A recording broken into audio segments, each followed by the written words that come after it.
Controller Fortnite has peaked with Unknown Army's impressive performances in the winter Royale. He is living proof that controller players can compete at the exact same level as keyboard and mouse players, possibly even better. So now that everyone knows the potential controller players have, how can they truly unlock it?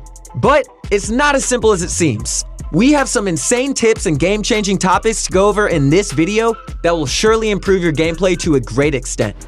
Now before we dive in, if you want to learn how to play exactly like these pro players, check out ProGuides.com where we have the best coaches in the world. Sign up for our membership today and get exclusive access to master courses by players like Benji and Mongrel. If you want to go more in depth and explore all the different aspects of competitive controller gameplay that you need to know in order to succeed, head over to our Pro Guides website and be sure to go sign up and start improving rapidly today. Combat mode is when you have the weapons out and ready to fire.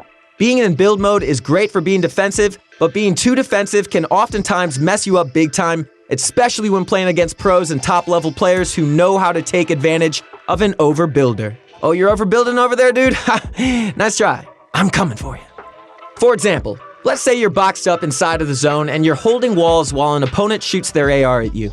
Sure, you're safe for now, but in a few moments, other players will hear the gunfire and will start turning heads and all their focus will be going towards you. During the endgame, the main goal that pros have is to deal as much damage as possible to everyone else in the lobby. This will reduce the people alive and increase their chances of getting their placement points as well as the victory royale. This causes most players to join in on spraying and targeting a single opponent, as this is deadly. No turbo buildup can stop 3 players shooting directly at one, and this is exactly the kind of situation you want to avoid. What we suggest doing to avoid these is using your building in areas where it's necessary and making sure that you have some sort of high ground. It's much harder to target an opponent that has high ground because they either get shot down and they're able to box up at a lower point, which closes off angles, or they're able to stay up there long enough until other players get to high ground themselves, but guess what? You're a little bit higher, so they end up getting targeted. Another very important mindset to have is focusing on your aiming and shooting more than your building. Instead of instantly pulling out your builds every time you see an opponent, predict their location and be ready to fire the second you see them. Be Nostradamus, dude. Predict the future. Many of the top controller pros like Forbes and Unknown do a great job of only using their builds when necessary, and mainly using their aim and deadly predictions to confuse and take out enemies. Although editing and building courses are great ways to warm up and improve your mechanics, almost nothing is as good as straight up running 1v1s and practicing your skills in the game. The problem with edit courses and building courses is that you can't actually apply your editing and building skills to any in-game scenarios.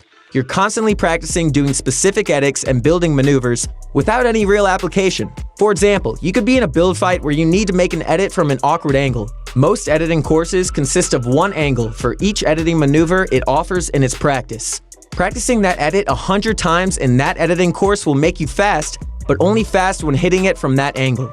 That's why you need to be putting yourself in different situations where you'll be forced to do a variety of different maneuvers quickly. Now, of course, there's the argument of, if I'm going to 1v1, then why not just jump straight into arena or public matches? Well, jumping into lobbies will warm you up over a great period of time, but you're not getting constant practice.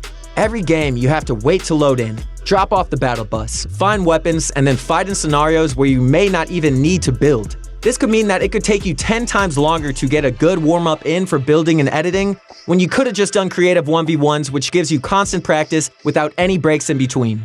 The reason we stress practicing your mechanics before hopping into games is because being able to pull off clutch edits and multiple moves consecutively are crucially important if you want to be successful during build battles and other close encounters. And more importantly, mechanical skills are very important on controller because it's easier for keyboard and mouse players to be versatile and speedy with their movements, whereas controller players tend to have more delays and pauses in between clicks.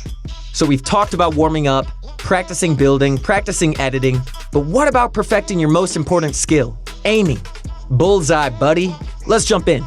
Although we could have included this in the last section, aiming is without a doubt the most important aspect of controller mechanics and gameplay in general, so it deserves its own section.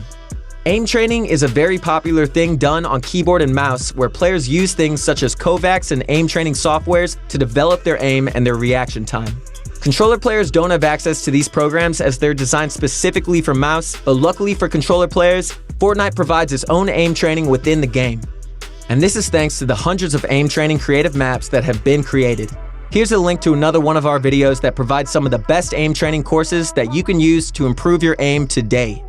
Watch through the video and be sure to plug in those codes so you can start practicing and improving your aim as soon as possible. Aiming is by far the most important aspect of competitive controller play, as having good aim is one of the strongest talents that most controller players have. You can literally watch any pro controller player play and you'll instantly realize that they hit almost all of their shots. And this is not a coincidence. These players become the best a huge part due to their aiming. A key rule in Fortnite is that if someone has an angle to shoot you, you'll always have an angle to shoot them back. So if you always hit your shots, you'll always have an advantage, as there's a good chance that they will miss theirs. Cause they're not practicing, dude. Not like you.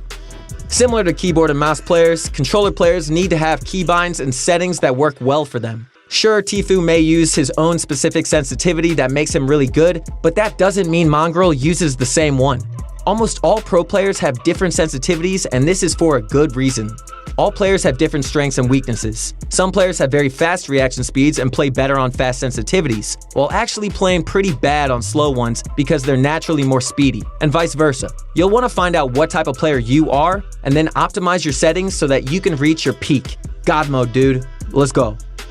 Let's start with aiming and your sensitivity. First, you'll want to hop into a public lobby and spend some time playing some normal matches. Pay very close attention to your playstyle though. A lot of times you'll find that you tend to be more twitchy and can be impatient at times. If you're a player like this, you'll most likely play better with speed sensitivities, as you're naturally more reactive and speedy. But if you find that you like to stay back and play calculated, plus, you don't like to get into those stressful situations, you are most likely a slow sensitivity player. We suggest testing out slower or higher sensitivities based on your platform and then optimizing them to your needs. Every time while you're playing, you'll find yourself transitioning from one thing to the next. Whether it's from taking out your pickaxe and then switching back to your weapon, or going from build mode to your weapon, or even from one weapon to another, there's lots of different transitions in the game that you're going to be doing. A lot of times these transitions will cause delays and can even mess you up during fights. Let's say you're pickaxing someone's wall and attempt to take it. A lot of times good opponents will be waiting for you to swing out your pickaxe so that they can quickly edit their wall and take advantage of that delay that you're going to have when you switch back to your weapon. In order to enhance your transitions, you'll need to do some quick and easy things. First, make sure that you don't transition in moments where you're not 100% safe. Switching to build mode or taking your pickaxe out when there's enemies nearby can be futile to your health, as it'll give anyone needs you an open window of time to damage you. You can use visual and auditory cues to be able to predict if you're safe or not. Secondly, make sure that you're using those transitional cues to fool opponents. Since a lot of good opponents will be trying to wait until you take your pickaxe out to try to break their wall, what you could do instead is actually take your pickaxe out for just half a second and then quickly switch back to your weapon before your opponent even opens the wall. This is a pro-level trick used by pros like Booga in order to outplay their tricksters.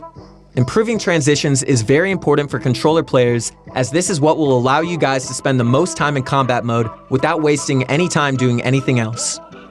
And for our final tip, we highly suggest that you guys put the majority of your focus on your in-game intelligence. Sure, being able to crank 90s quickly and building plus editing well can be great, but you can't actually get to the top of pro-level gameplay without making smart plays and being a big brain.